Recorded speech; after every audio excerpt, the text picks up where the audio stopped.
Welcome to the Thriving Farmer Podcast. I'm your host, Michael Kilpatrick. Our mission is to inspire, educate, and celebrate sustainable farming. We believe that you can build a profitable, sustainable farm that gives you true farm freedom. Join us as we talk to farmers, innovators, educators, and entrepreneurs to glean their top takeaways in business and life. Hey, Thriving Farmers, Michael Kilpatrick here with another episode of the Thriving Farmer Podcast. Today, my guest is Drew Sample, who is the owner and operator of Capital City Greens. Capital City Greens is an urban farm in Columbus that in pre-pandemic was serving 40 restaurants in the Columbus, Ohio metro area. Drew built his business from the ground up with traditional word of mouth advertising. Welcome to the podcast, Drew. Hey, Michael, thanks for having me on, man. This is long overdue. I was going to try to interview you years ago on my podcast, and then I stopped being a podcaster and really had to figure out how to be a farmer.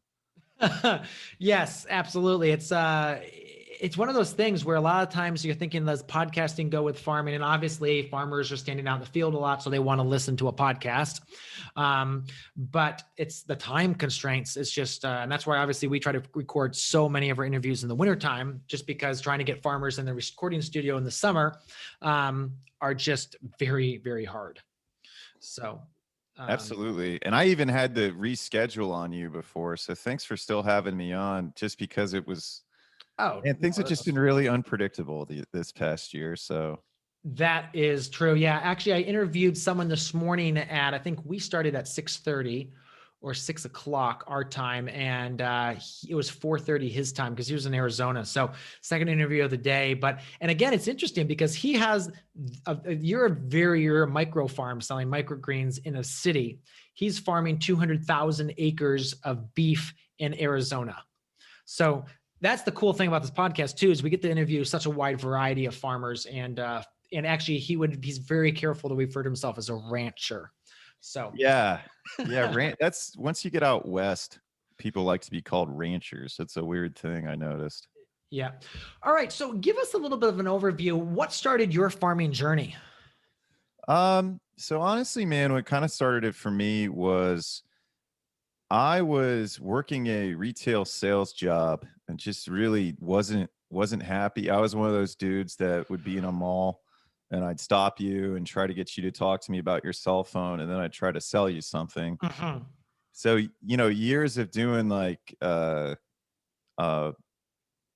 would say sociopathic behavior over and over again, and being a good person, like it just wears on kind of like your soul in a way. And so one of the things I was looking to do was I was looking for a business to get out of like the field of sales. Uh-huh. And so one of the things I really liked was grow food, not lawns. It was like some Facebook group. This is back in like 2011. So I just look at that and I'd be like, yeah, that'd be so cool. And I mean, why don't people grow food? I mean, being like, of Appalachian descent, like something my grandfather would always say to my mom was, why are you planting that if you can't eat it? And so like, I'd always help in his garden, in my mom's garden. So that was another thing too, is just, it's kind of in, my roots to grow food, because, a lot of people just grew up poor. And so you had to grow your own food. It wasn't this cool thing you used to do.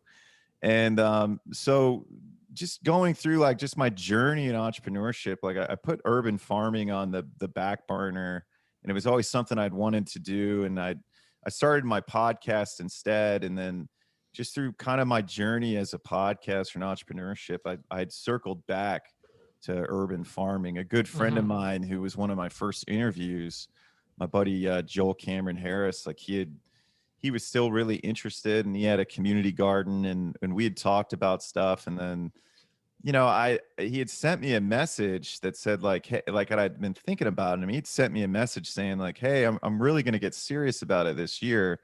So I'd already been, selling. I was still in sales. This time I'd become a desk jockey versus a kiosk salesperson.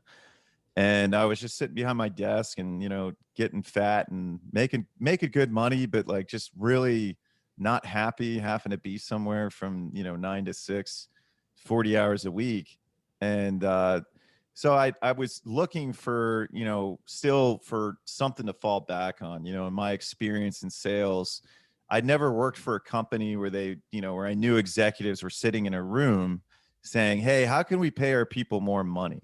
Like, you just Mm-hmm. don't see that if you're in sales in corporate America. And just, I really knew like they could pay somebody else to do my job, pay them a fraction of what they were paying me, and probably make enough money so that it at the end of the day, like they could cut down their expenses. And it was this constant struggle of like a company that was constantly trying to sell. I was working at Time Warner Cable. Mm-hmm. Mm-hmm. One merger had already failed, and then another merger, which was the one that went through, Yeah. was on the horizon. And or buyout, I guess. I'm not really sure what the corporate lingo is. So Joel had said, "Hey man, I'm going to be really serious this year. I could really use your help with farmers markets." And I was like, Uh-huh. "Well, I have good kiosk sales experience. I know how to sell." So then I went with him, and we had our first season, and I worked for free, and I'd help him harvest in the morning, and then we would get everything prepped to sell to people at the farmers market. And then that first season, we weren't as committed. Like, he would go on vacation, and we both had other gigs. So it was just kind of like a test run, but I learned a ton. And there was Yeah. already articles about us in like local papers and stuff. And it was like, okay, this isn't, if you can sell stuff, the biggest thing I was running into was production. So then, 2016 came around, and I'm going to do this as like my part-time business on the side to really kind of learn what I'm doing. And because I knew that, eventually I probably wasn't going to make it through the merger, and I knew I could generate revenue. So, I had money. So I started interviewing in the process of like 2015, pretty much farmers that everybody said were, the top farmers. So Curtis Stone, JM. I interviewed just a bunch of different people, even that weren't necessarily making money, but that were just growing food, Mm-hmm. and just really tried to just align myself with that kind of idea. So, Permaculture Voices had happened, and I went there, and Scott Hebert and I were talking about, we were in Curtis Stone's course together. So we talked about being accountability partners. So like there's a Mm-hmm. whole podcast of like my first year growing on my own land, and how much I failed, and how I didn't really know how to plan for crops, but I knew I could sell. So Yeah. I could always lean on selling. And I think like for me in farming, I've always had a lot of the opposite problems that a lot of people that get into it is like, a lot of people get into it and they love to grow food, and they just want to put their hands in dirt. And it's kind of like, the E-Myth revisited. But I've always kind of had the opposite problem. Like I don't really like to go and plant things all the time, or I don't like to do things like, and I kind of like, I wasn't as consistent. Like, I really enjoyed, going into restaurants and getting to know restaurants, or getting to know the staff, learning everybody's Mm-hmm. names, just kind of like my skill set that I traditionally fell back on. Like, it's not that I'm not good at growing things. It just wasn't something I was super interested in. So after that first season, um, we, I end up getting laid off, and then I got a nice severance and everything. And then I decided to move in and reach out to a gentleman I met at Permaculture Voices, Rich Fratzel. So he was in Connecticut. He was doing urban kind of permaculture. He had this little food forest, and his situation was changing. He needed a place to go, and I needed somebody that could help me so I could focus on sales and really building the business aspect of it. So it's been quite the journey, man, because even, as a salesperson, you don't understand accounting, bookkeeping, a lot of stuff. So there's different problems. So, but now, I'm sitting in it, I've had this position as owning my farm for the last, going on 5 years. And this is the longest job I've ever had. So it's kind of like, taking a look back at everything. And, I survived the pandemic, and I still have customers. So it's kind of weird to think like, I've looked back at my podcast and all these people I've interviewed, and so many people aren't farming anymore and everything else like that. So it's been quite the interesting journey, man. I can keep talking, Michael, but I figure I'd let you talk and ask me some questions. Yeah, no, that's great. And I think I like that you brought up the aspect of the E-Myth and the aspect that you tried working with somebody else for a year to kind of get your feet wet. Because those are things that so many farmers, if they would work with someone else for a year and try things out, and B, read the E-Myth and understand how business works, they'd be so much further ahead. And I mean, the same thing here as we build out this farm. There are certain things that I know I do not like about farming. Like I hate washing bins. Um, not hate planting lettuce. I dislike the monotonous tasks on a farm because again, my brain travels at 100 miles an hour and I constantly want to keep trying things new and playing with new things. So the aspect of, the sales calls, the calling people, as you said, I love that aspect of interacting, creating new marketing products, creating new things on the farm. That's where I am. And so it's good that I know that. And it's good that you know what you were good at, because then what it allows you to do is when you go hire, find someone that loves the other things and then complements you as a business. Yeah, absolutely, man. And I think, that's something that, now even revisiting it, like, I think the idea too of having an employee is something that's really tough for people. Like they look to hire themselves. Actually a mutual friend of ours is actually like somebody that is still farming, Jordan Cooper.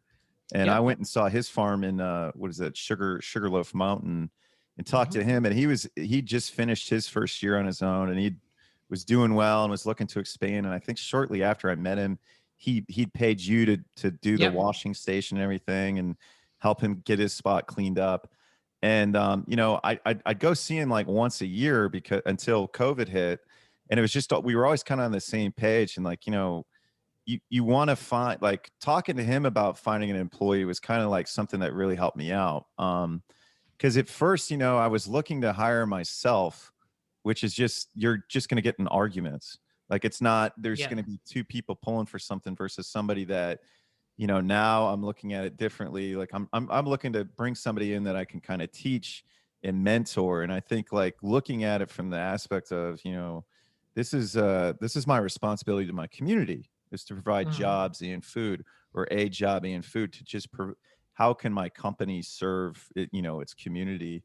And I think that's the key aspect to fit it, to like think about is, okay, how is this going to serve other people? And so that's been the thing of like, and that's also too where you have time to sit back. But I still harvest because I enjoy harvesting. Like I Mm-hmm. enjoy everything that, like, pretty much the home stretch of what you need to do before somebody hands you money.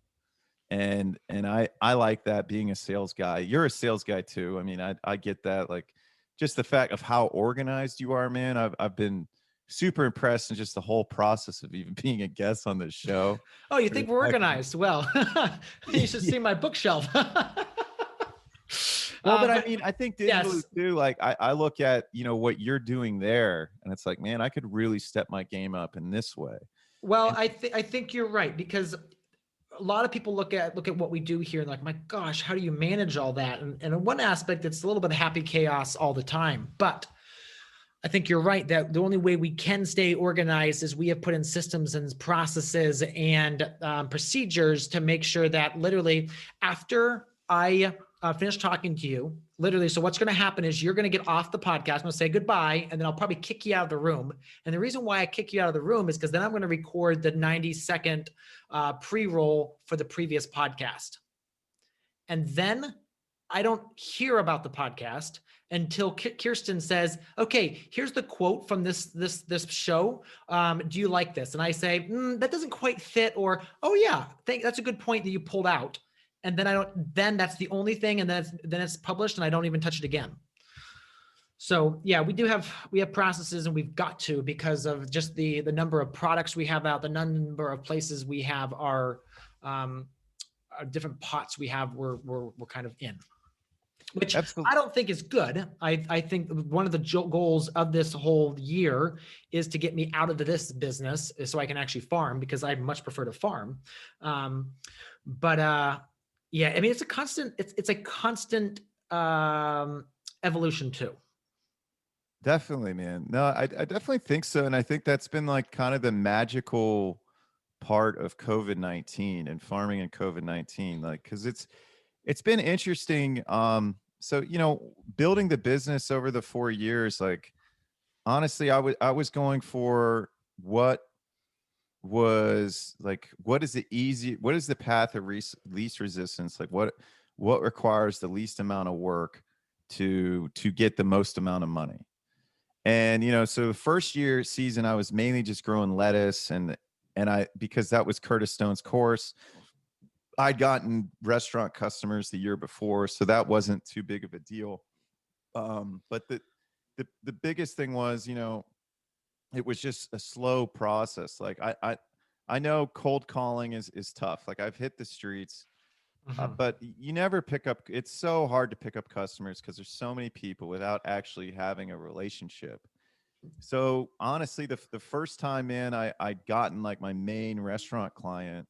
It was kind of doing my own style, and this was like something like, if people listen to this and they want to hear like, my first year, you'll hear me and Scott Hebert butting heads because I had a completely different style, and he thought I should be doing something this way, and I wanted to talk about my failures, and he only wanted to talk about his successes. And so, when you're open about how you fail, or you open about different things about what you need, and nothing against Scott either, like I Yeah. love Scott. So, but when you look at what I'd done, man, I was honestly, man, I was dating this is I'm kind of all over the place sometimes, Michael, but I'm just trying to like think about what I could help other farmers with. Like I was seeing this girl, man, who was a bartender, and she was at a bar right next to this nice restaurant that she was serving. And like the biggest thing that helped me was reading Anthony Bourdain's book. And then I was just like, okay, like I'm not too like I'm different than I think, being an urban farmer and being like what I like to refer to myself as like a hood Billy. Like, coming Okay. up, like my family, I'm in Columbus, Ohio because, as Dwight Yoakam calls it, the hillbilly highway, reading, writing Route 23. And there's a lot of other people like that, like culturally, that are similar to me. So it's like it's like this kind of blue collar working class industry here in Columbus, Ohio. Like, and this is before COVID, but Columbus is like one of the biggest test areas for restaurants. Hmm. So I kind of knew once I got in, I could just, if I did my part right, I would get referred to people constantly. So I saw this guy at a bar, and I just talked to him. He was wearing like, kitchen clothes, and he told me he was the kitchen supervisor. And then him and we had, I bought him drinks. We talked about food. We talked about, just I talked about farming with him, which most people in the kitchen think is really cool. They want to know where the food Yeah. comes from. And so then I bought him drinks, and he got me a meeting with my first chef and sous chef. And then from there, they just wanted microgreens. And I was doing Okay. lettuce and everything. And I realized it was really hard to compete with the hydroponic lettuce thing, because I thought I had to sell, like, I'm probably going to go back and actually probably redo lettuce now, Michael. Hmm. But back then it was, I had to figure out what was going to pay the bills. So I grew some microgreens. It wasn't necessarily consistent. And then, fast forward to the next season, I sent them an email, and they said they were still interested. And one thing that I actually remember watching a video that you did, and it was like back in 2016. You said something about, how to keep in touch with your customers during the off season. And I was like, the nice thing about microgreens is you never have to have an off season. Hmm. Like you always are selling to these customers. You're always talking to these chefs. So it's not, you take a few months off, and then you kind of have to rebuild relationships or see if things are still what they are. Like I could stay plugged in and know what was going on. So I was like, this is consistent year-round money. And I just, the farmers markets my first season, man, that was a hustle. Like Mm. I wasn't in any of the big main nice farmers markets. I was driving across town. I didn't have anything set up correctly. Like I had my walk-in cooler was 20 minutes away from my original farm site. So anytime I harvested, I immediately go and drive somewhere and temporarily throw stuff in my refrigerator. but it was like I had to do so much BS just to make the system work and get to a point to where, okay, we got this here. Now let's build this system. Let's build this system. And so it's been like this wild journey. And I think, you know, your first couple years, your first year is really making stuff work and figuring out what you need to do the next year so it's not so stressful. Mm. And then the, you know, as I just went from being able to be year round taking care of, you know, one customer, then they really liked me, so they referred me to another guy at another nice restaurant. Then he really liked me and he referred to me to like one of the nicest restaurants in Columbus, and that chef really liked me too. So then I had like 3 restaurants just in my resume, to where if it was something like a cold thing, it's like, well, I'm already in these restaurants, so Mm. then people could just get in. So if people want to sell to restaurants and the world comes back to normal, I would look at what's the closest kind of industry style bar near that restaurant and chill there during the time kitchens close. And then you'll Uh-huh. see people coming straight to the bars because that's what the service industry like to do. So that was my strategy. So hopefully that made sense, man, when I wasn't talking too much in circles there. No, no, no. That's interesting because like one right here, there's like the biggest restaurant in Dayton, which we're trying to get into with our mushrooms, and I've had a hard time penetrating the veil, as it were. You know, trying to get in there because they're just pretty tight-lipped about that. But I think that might be a really good place to kind of start. Is, you know, hit those bars around there and see if you can talk to some of the servers, as it were, or the kitchen help, that kind of stuff. Just get Finding in you, there to yeah, talk to anybody, man. Because I think like if they like you just need a warm lead. You need to create warm leads for yourself. So I think it's like, you know, man, this is an old term. Like my first run in entrepreneurship was network marketing, and I mhm. didn't make any money, but I got this valuable education about business, and I learned the right books to read. And so something that like when people are talking about like you have your warm market and your cold market. So cold market is just cold calling, going to people you don't know, and then you have to win them over and sell them on yourself, and then you have to tell them about your product too. The biggest thing is selling yourself. For a lot of farmers, it's difficult for them to do because, man, one of the things that I struggle with a lot of my farmer friends is because I've been this go between, is like I get along with both farmers and restaurant people, but I realize that a lot of farmers and restaurant people don't always understand each other because the restaurant people typically, you know, man, if you text them before 11 a.m., depending on the restaurant they're at or their situation, they could be really pissed off. Yeah, So it's like typically anything before 11 a.m. is just not a good idea. Versus like a farmer, it's like, oh, I'm up at 5 a.m., I'm in my field, I'm yeah, doing this. And so it's like by the time I'm harvesting, it's like I got a good harvest at probably 9 a.m. So I'm going to hit them up with what I have to see what people want. So it's, you know, building those relationships, man. You really want to look at farmers about, or with chefs about, you know, if the best time is 2 to 4, that's because, you know, lunch is done, and or maybe if they don't serve lunch, it's that. So there's a lot of yeah. like you have to be a lot really empathetic to kitchen staff and what their schedules are, and realize that after they're off work, there's a good chance that they're going to go to the bar and they're going to have some drinks and do whatever it is they need to do to wind down, because working in a kitchen is a really intense environment. Mhm. And you know, there's a lot of winding down that needs to be done afterward for a lot of those people that work in those, not everybody. So that's kind of like the mindset people need to understand. So having a drink with somebody or finding a way to relate to them in that way. So So you talked about going from one restaurant to the next to the next. What was kind of what were you offering different? Because I mean, like Columbus isn't that far from, let's say, the Chef's Garden, which produces, you know, incredibly high level microgreens. Was your price the advantage, or what was your advantage when they help you get in the door? that's a great question. So my advantage was I was charging way too little for my products, because Okay. another problem is I feel like in farming is when you get started, you're charging way too much for certain things and you're charging way too little for other things. Absolutely. So for me, it was I was going off Curtis Stone's price list for the lot for the most part from like his course, and then I didn't really know my local market. And so I think knowing your local market is good. So there was one local microgreens grower who was already growing, and I, so shout out to Swainway Urban Farm, who's been Joseph Swain's been farming for like 12 years. He does mushrooms and microgreens. So I was really cool with Swain because Swain could help. I knew Swain could help me out a lot. So we had this kind of like no compete thing that I voluntarily put out there because I didn't ever want to feel like I was his competition. And because I to this day he helps me out and we still talk, and like he's bailed me out of a lot of situations because I'm not as established. So my cash flow might not be as good. We're both trying to buy soil. So he'll front me something just for like a few days or something. So I don't have to come up with upfront money to get something. And then I can, so there's just different advantages of working with, a more seasoned farmer.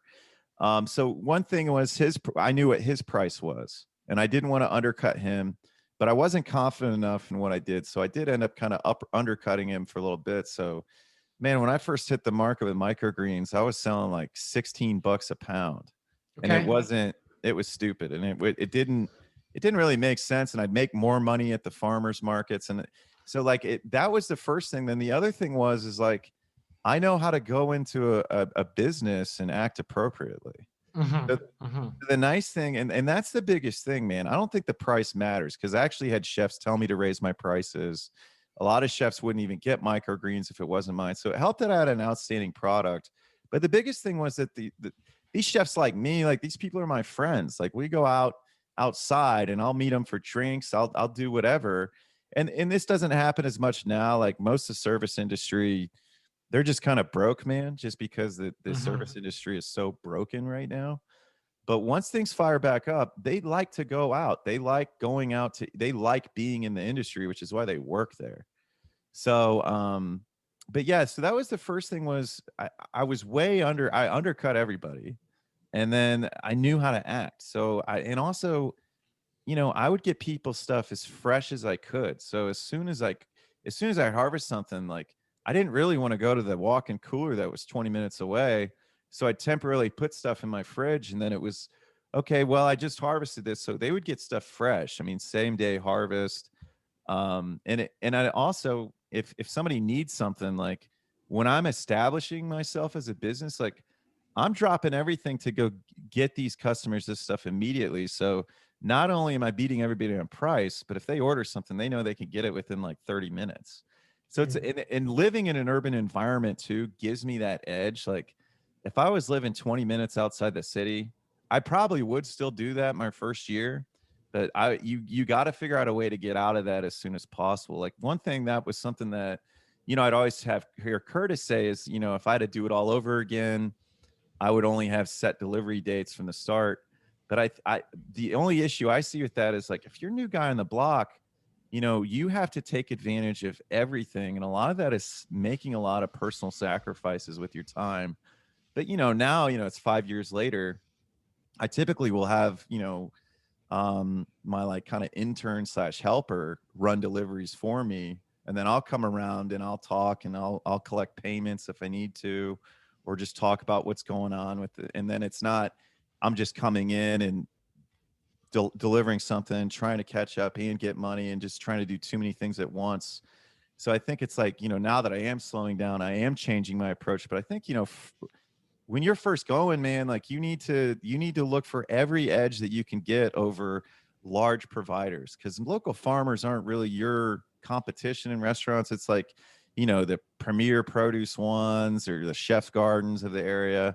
So Chef's Garden, like the other thing that they did was the first year they put out like all their prices. So it was like, okay, well, let's see if I could grow that. And I know I could make money based on the cost of seed and everything, and I could charge half the price. And I even bet that my product's going to be superior. But other things that they have, there's no way I could grow, or I have zero interest. So, one thing as to why their prices are so high is because they always have it. And I don't want to run a business like that. I'd rather build a relationship and get like 3 chefs to commit to something, and then I can always grow it. Gotcha. So talk to us a little bit about the range of crops that you're growing there on the farm. So for year round for microgreens, the biggest ones that I have right now are are micro cilantro, like a radish blend. It's like a radish mix between like purple leafed and purple stemmed. Pea shoots, pea tendrils. I grow about 4 different kinds of micro mustard just because that's my favorite. Like I like the spicy stuff. And then I'm also doing arugula, kale, and broccoli. And then I'm working in like amaranth and some micro basil, which micro basil seems to be more of a summertime crop. But the main ones are just, the brassicas, and then the pea, and then micro cilantro. So those have kind of been my bread and butter over the years. I just added kale and broccoli, um, just because now I am selling more to consumers, and consumers are really, direct to consumer. They're more into like, they know kale and broccoli. It's, there's the marketing, the marketing behind kale and broccoli has been really successful about how good it can be for you. But, once people kind of realize, when they actually look at what you get from eating vegetables, especially microgreens, it all comes and it's like, oh, it's all superfood. You know what I mean? Like, it's just eat real food. Gotcha. But you still have to cater to the masses. You know what I mean? Like, I try to live in not what I want things to be, but what is. Now, talk to me about the growing setup. Were you under lights, or were you in a greenhouse? So that's a good question. Sorry. Yeah, I definitely want to get into that. So micro cilantro, I have to keep under lights year round. So I am still kind of a hippie purist in the sense that like, I want, even though they're microgreens, which aren't, they're not really sustainable. It's kind of not, you're never going to find microgreens in nature. You know what I mean? Like, you kind of can if you just went to one little plant and cut it when it's a little like a little shoot. So, I grow everything in soil, and then if I can grow it outside, I will. So in the summertime, I have this greenhouse that I got it off Amazon like 6 years ago almost, man. Honestly, it's a piece of junk for most people. I would never recommend buying it. Unless you're in an urban environment. I think the fact that I get enough wind block that it never has been destroyed. I mean, it's one bad hailstorm away from like being ruined, but it's been getting the job done. I've definitely gotten my money back from it. So I tried putting a lot of plants in there early on. Like the first season, I tried to grow everything in there. And then over the years, Rich and I just kind of figured out what likes to grow where. So during the summertime, like the mustards, the radish, any brassicas love being in the greenhouse. Certain ones prefer indoors under lights, and we experimented with that a whole bunch this growing season. And then so mainly the radish and mustard are okay outside year round. The broccoli, kale, and arugula, it all depends on the time of the season. Arugula looks awesome in the spring and fall before it gets too cold. There's not enough light to do microgreens in Ohio. There's not enough sunlight, in my opinion, to be able to still pump them week in, week out. Once you get on a schedule, it is a little factory. It is a little machine. So like, restaurants are restaurants are timed in when you harvest, and you're basing your planting around what the restaurants are doing. For me personally. And then the pea, really like it underneath my maple tree in the front yard. So I don't have any grass. My whole lawn is wood chips. So the pea, they really like being on top of the wood chips. Anybody that's grown pea microgreens know how thick the soil gets. Like the root structure gets underneath the soil in like a matter of like 9 days. It's actually super incredible. I think if stuff really hits the fan, pea seeds will also grow anywhere. They're nitrogen fixers. Like, we found them growing in like crevices that accidentally fell into like holes in concrete or a bag of sand. And pea just will like to grow anywhere, but it's really happiest in the front yard with overhead in the shade with some overhead watering. And then micro cilantro is year round underneath the lights in my grow room.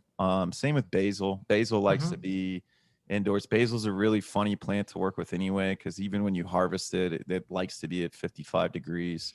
Yes. So it's a lot of hassle. I would really recommend people, when you get started, just grow some easy stuff. Brassicas are pretty forgiving, especially radish. The peas really forgiving. cilantro and basil and other crops, they get a little bit more tricky. Like there's, we've been really successful with cilantro. Like we'll average about 4 to 5 ounces a tray when it's good, sometimes 6. But out of no reason, we've been trying to figure out, we've been hitting rough patches in the summertime. And thankfully I was talking to another grower, and he grows his cilantro in a completely different way. And the end product looks completely different than mine. So that's more of an advanced thing. But I would, if you were looking to get started, I would just keep it simple. Even maybe, I mean, something Javin Bernakovich did when he briefly did it, was all they did was grow pea shoots. And I know Chris Thoreau has talked about that. I don't think it's a bad idea. I like variety though, because I want to eat this stuff too. Um, so that's been it. I mean, I think, I've tried different things. We were doing beets for a while and some chard, and that could all come back. I mean, it's all dependent on if there's demand there and what it is. But if I do switch to mainly just consumers, I'd probably end micro cilantro and amaranth and all that fancy crap that restaurants like, just because the average consumer really doesn't care. Mm, gotcha.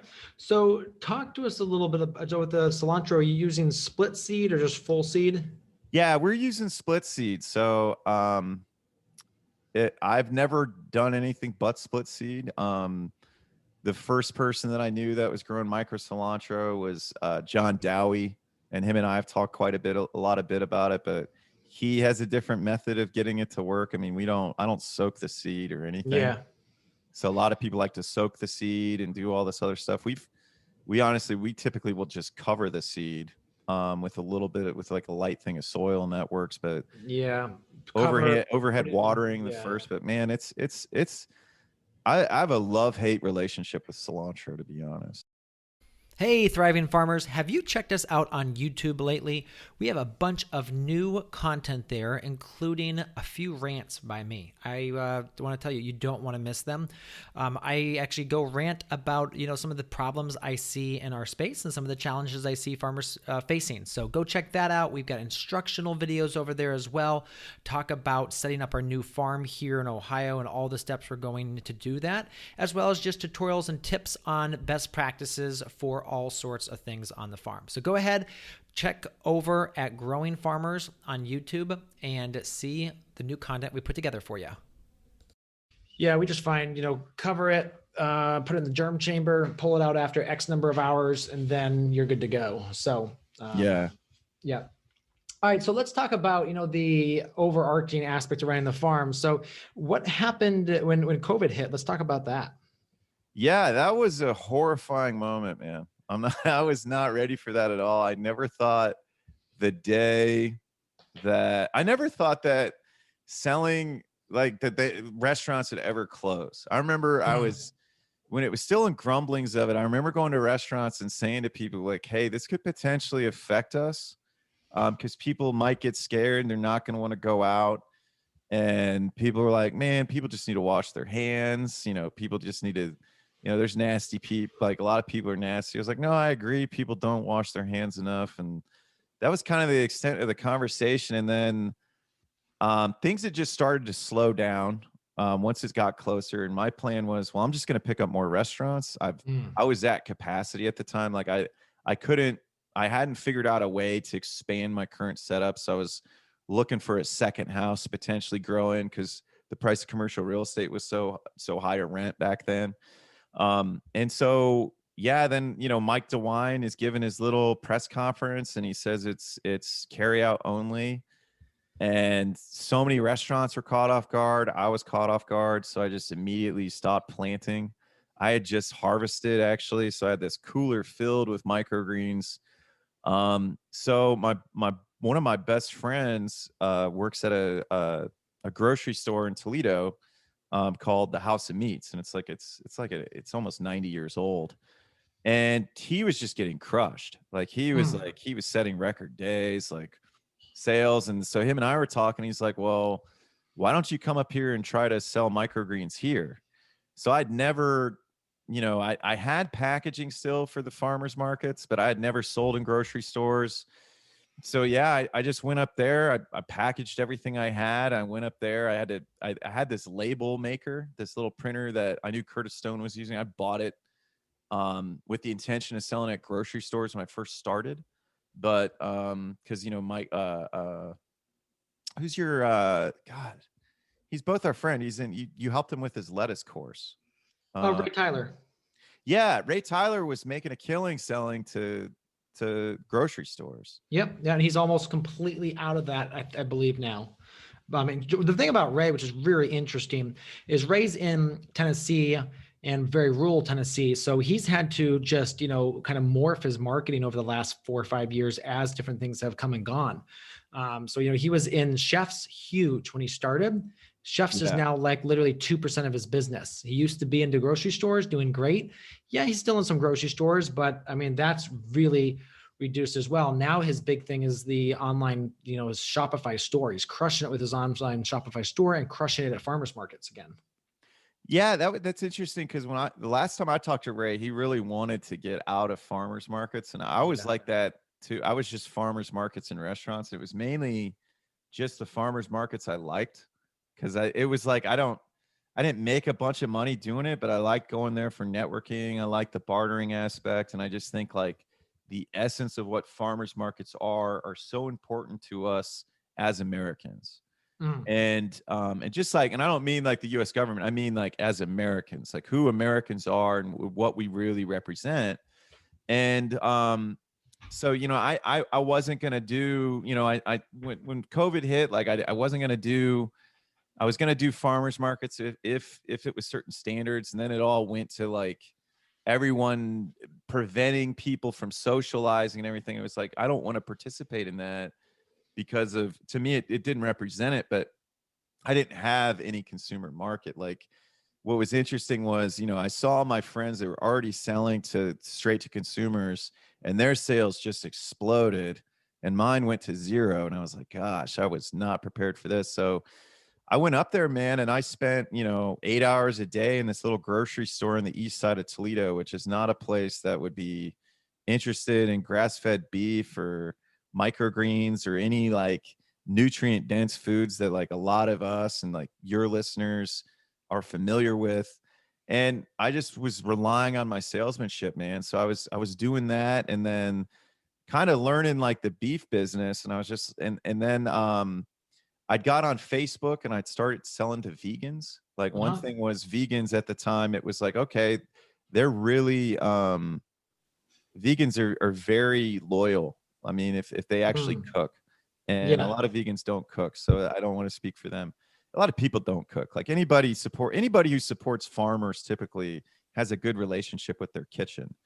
And so I was getting by with that, and then eventually like the PUA unemployment hit, and I went to the bank and I qualified for the paycheck protection. I had shout out to my bank manager who really helped me with just basically do that. Like I knew how to fill out paperwork. I had an established business. So that got me through. And then from that time, it was, restaurants slowly started to pick up. But I've been in this state of, okay, I need to do things differently. Like, just like you said, Ray Tyler, like it was pretty much, I went through like a quick evolution of what Ray had to do, like just out of his location. And so for me, it was like, okay, I'm selling straight to consumers, but I'm mainly selling to vegans. How do I pick up people that aren't vegans? And I was working in this meat market and I'm looking like, man, the price of beef is just going up. I was like, man, I should really look into grass-fed beef. So I hit up a farmer's market, grass-fed beef farmer that I knew out of Mansfield. And I was like, hey, have you been looking at the price of beef? And he was like, no, I haven't.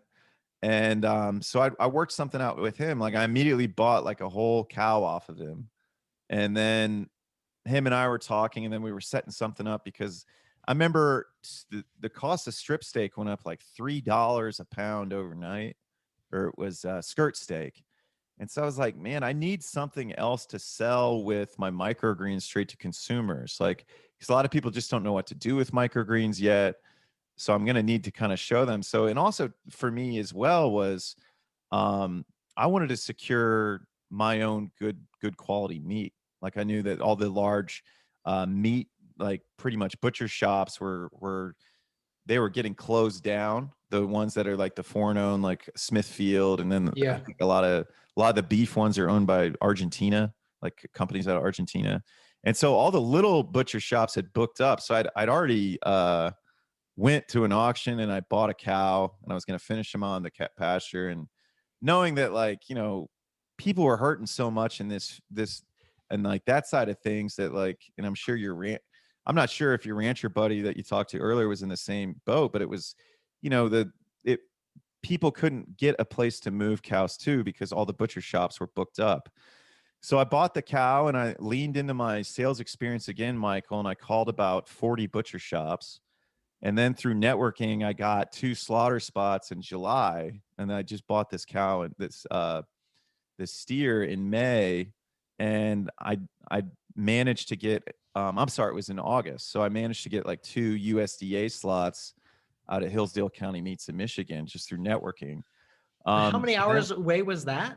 oh man, so the first day I so this is it's about 3 hours from Columbus, but my first day when that date finally came, I actually didn't have a trailer, and neither does Zach, the partner, the farmer I was partnered with. So he was borrowing another farmer's trailer. Then that farmer sold his trailer with his farm.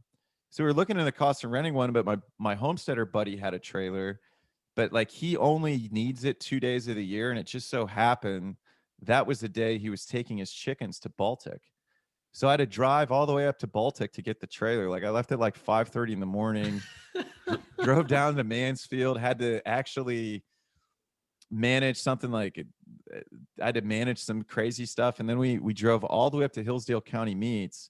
And we had to get back because Zach was going to lead his youth group thing. So we got back, man, and I drove 600 miles my first day to take my cows into the slaughterhouse. Wow. So I don't know, man. Like I don't want to go back to corporate America. So I think for like something Luke Gross always says to me, like what he said to me is like, you never get into farming for the same reasons you decide to stay.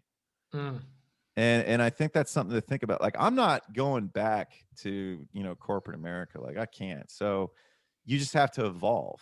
And I think Ray Tyler's the same way. And I think like, I should really reach out to him and pick his brain. But, I'm working, I don't want to force the website thing, but I am working on getting my website going and getting online sales going. But I don't necessarily have a clear vision of what I want that to look like.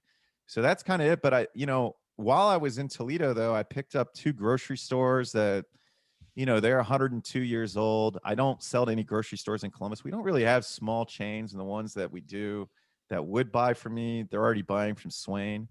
So man, it's been an interesting journey. But I took last year, I think I took a hit. I lost like 50% of my revenue from the year before, but I'm still selling to like 25 restaurants, and I just picked up an extra, like another country club and another restaurant.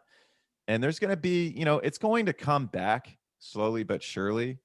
But in the meantime, I can take a hard look at myself. I can take a hard look at my relationship with my business and figure out, okay, what do I need to outsource? What do I need to do to turn my farm into a business? How can I expand? So that was kind of where the beef thing came from. And, I think getting in where you fit in is a big deal as well. Like I have certain business skills to where, I could pay rent to another farmer and really rent his land and his cattlemanship. But, I have family in Kentucky who have like 3,000 acres that they run cattle on, and they were selling them at auction, just the in between before they'd go to a CAFO. But that's not really going on there. So now it's like, okay, now I can just buy from my family on my family's land in Kentucky, and it can be, the cattle are just there because they use the cattle to manage the land. And so if they're not too old and everything, it's like, okay, now I can go into this. But it's also like, what is the best beef for farming, for grass-fed beef and all that, or the best type of cow? And I didn't know any of that stuff, man. I just pulled the trigger and it was like, well, I know how to sell, and here we are. And I think that's like the biggest difference. So I think, if people are looking to get into farming, go get a crappy sales job or read like some old school sales books, because I think people really underestimate like the importance of learning to sell. Yeah. Selling is so key. It's so much of a, and it goes back to the advice that Paul and Sandy Arnold, who are my mentors, gave me. Was Paul said, first you're a salesman, then you're a business owner, and finally you're a farmer. And that aspect of, yes, you need to be a farmer, but you need to be a much better salesperson and a business owner for that. So that's really important. So let's talk about, let's say you were to go back to the beginning of your farming journey. What things would you change? I would, I would just have more confidence. That's what I would change. But it's like, if I had more confidence at the start, I would have done things differently. But at the same time, like I wouldn't have my confidence now if I wouldn't have dealt with the things I needed to deal with. But I would have been more, I would have, at the very beginning, I would have definitely looked more into bookkeeping. Because I cost myself a lot of money tax wise. So I didn't know how to keep books. I didn't track my miles. I didn't do any of the important things that you need to do. So I definitely I would have been a better bookkeeper, and I would have been less intimidated by it. And I would have just focused on microgreens from the start, but you just got to get in where you fit in. It's so tough. It's so, everything is, hindsight's always 2020, but it's always like, well, if this wouldn't have happened, would I really be who I am today? So it's a tricky question to think about, man. I'm just trying to think what else. I would have had my cooler situation figured out and already at my house before I really tried to start farming. That I think cold storage is so key. I think but it is kind of expensive. So if you can get around it at the start, you do. But I mean, having a good cold storage is the key. And I think too, I would have done a better job of writing things down.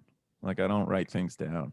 So that would have been a better thing too. And like really actually logging my whole journey through, whether it be through video and YouTube videos or something else, to just actually show and like document.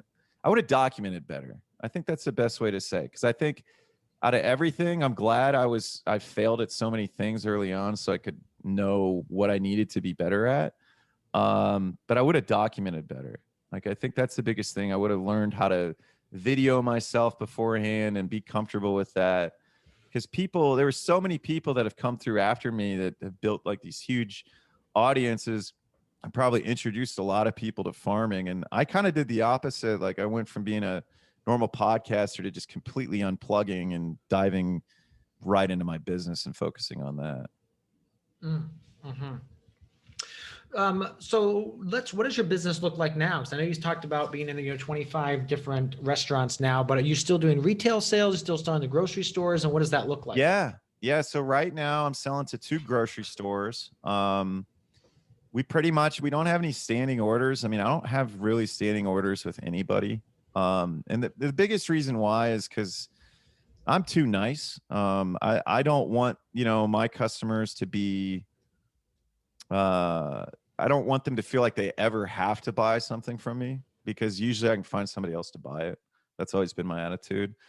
So right now I'm selling, it's so tricky, man. So there's no set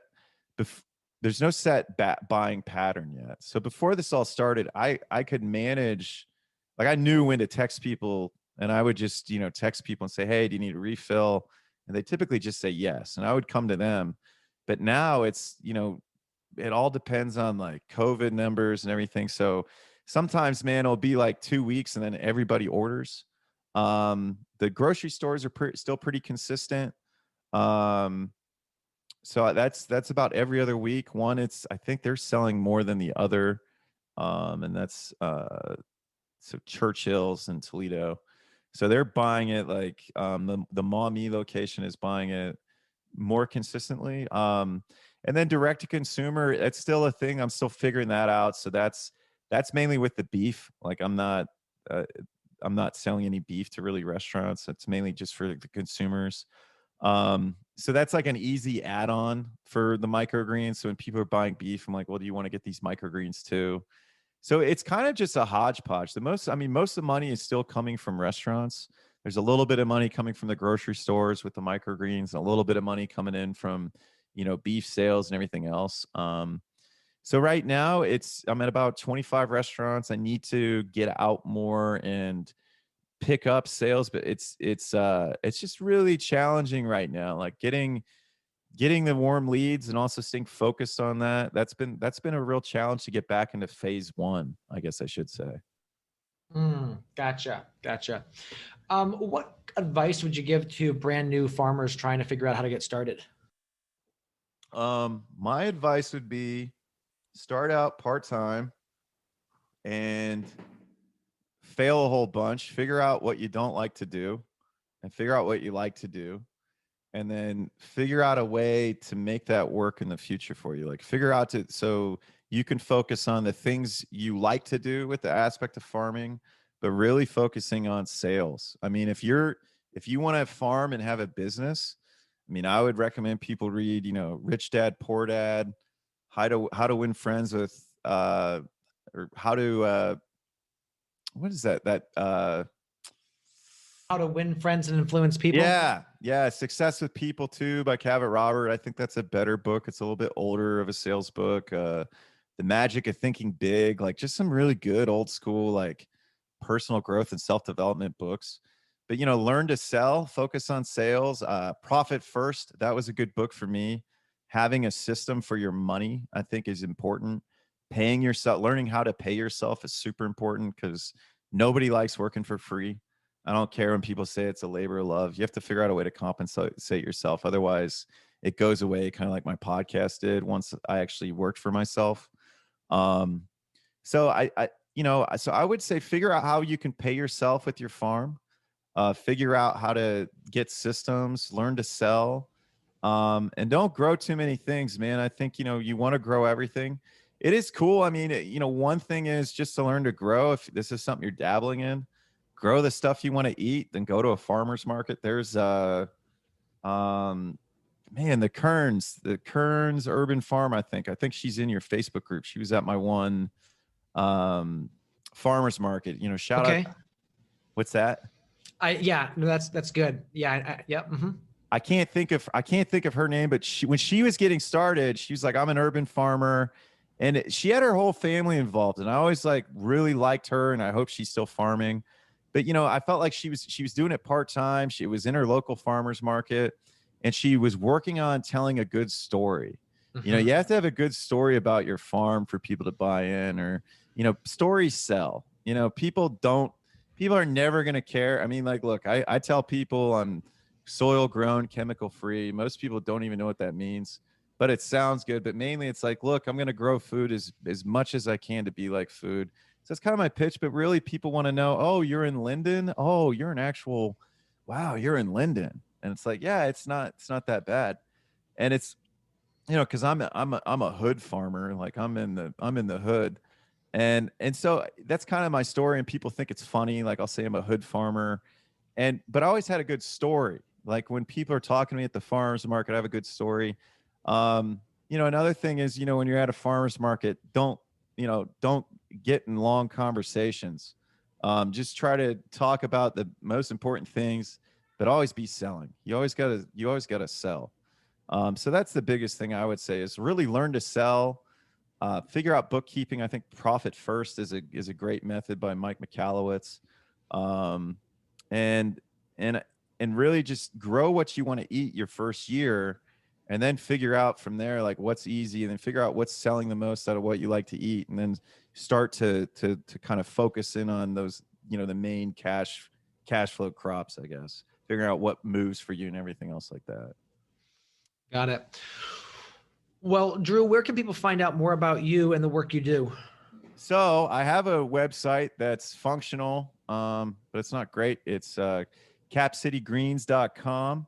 You can also follow me on Instagram. I think it's at capcitygreens. Michael is very prepared. I gave him my Instagram stuff, so he'll have it in the show notes. So check out Michael's show notes. People can hear my old podcasts if they want. It's just samplehour.com. Like most farmers, I'm pretty opinionated. So if you don't like all my opinions, my apologies. But that's it, man. I really appreciate you having me on, man. I enjoyed talking to you. I hope you had a good time too. Yeah, no, this was a fun conversation to hear, kind of how you got started and just like what your, I think, philosophy about farming and kind of how that played out over the last couple of years, because it's fascinating to hear how different people approach farming and then execute on that. So it's great to hear kind of your setup on that. So again, thank you so much for coming on, Drew. Really appreciate your time. Thank you. Appreciate it. All right. Hey, Thriving Farmers. Next week on the podcast, I have Emily Newman, who is a consultant with the Rodale Institute, and she helps farmers transition to organic farming. So fascinating conversation. We dive in everything from soil health to how to transition to working with farmers, all sorts of things on more the large scale. So we talk more large scale agriculture and what that looks like. So join me next week as I interview Emily Newman. So there you have it, another episode in the books. So I'd love if you would hop on over to iTunes and leave us a rating and a review. Those mean everything to us. We love to hear what you're thinking. If you have a podcast guest that you can recommend, please pop on over to the Thriving Farmer Podcast website and leave us a review. That's thrivingfarmerpodcast.com.